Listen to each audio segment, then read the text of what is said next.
Bonjour my friends, I'm Frankie and welcome to Club Foodie. When I go grocery shopping, there's a lot of fruits and vegetables in my cart, as well as meat, fish and dairy products. But very seldom they are processed foods. I like to make my own as much as possible. In today's episode, I'll show you how to make my Herb Garlic Parmesan Croutons. These homemade croutons are the perfect addition to enhance a salad. Because they are freshly made, you'll be surprised how tasty and flavorful they are. It is a very delicious recipe that is far better than anything you can buy at a supermarket. So my friends, let's get cooking. Our first step is to press the garlic cloves.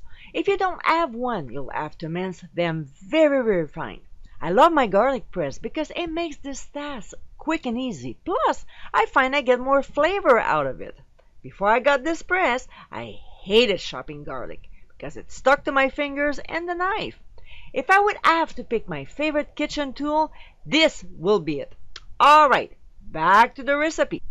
In a small bowl, we'll combine oil and our pressed or chopped garlic.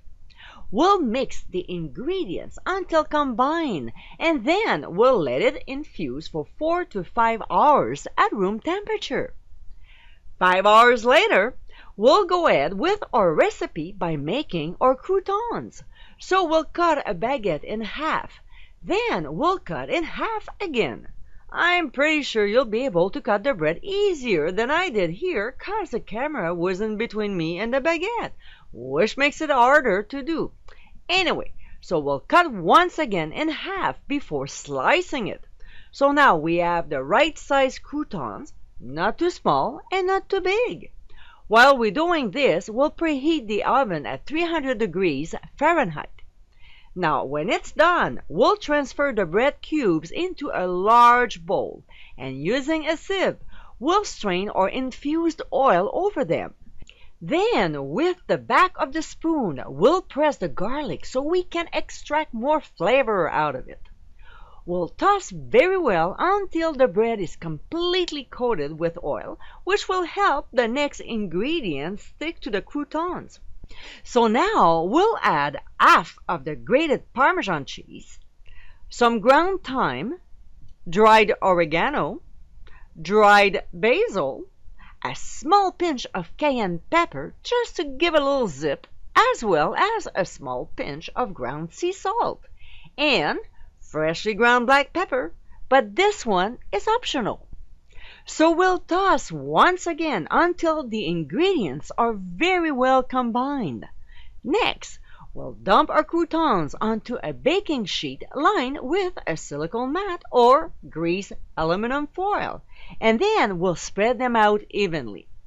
We'll transfer the baking sheet to the preheated oven and bake them for 15 minutes.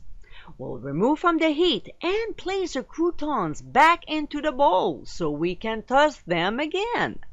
We'll drop the croutons back on the baking sheet and transfer them again for another 15 minutes at 300 degrees.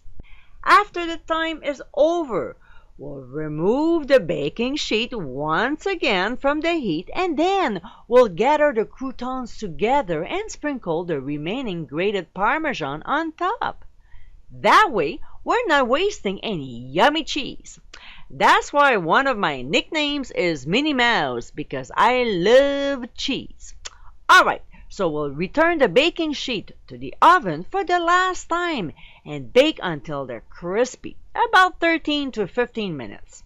We'll remove from the heat and let them cool off completely before storing them in a Ziploc bag. And my friends, this is our Herb Garlic Parmesan Croutons. This is the perfect way to add flavor and crunch to any tossed green salad. These croutons are far tastier than the one in a box from the store. You will not only be saving money, but have a much better version made at home. I hope you give it a try soon, and be sure to visit clubfoodie.com for ingredient amount and more info. Until next time, my friends, bon appétit!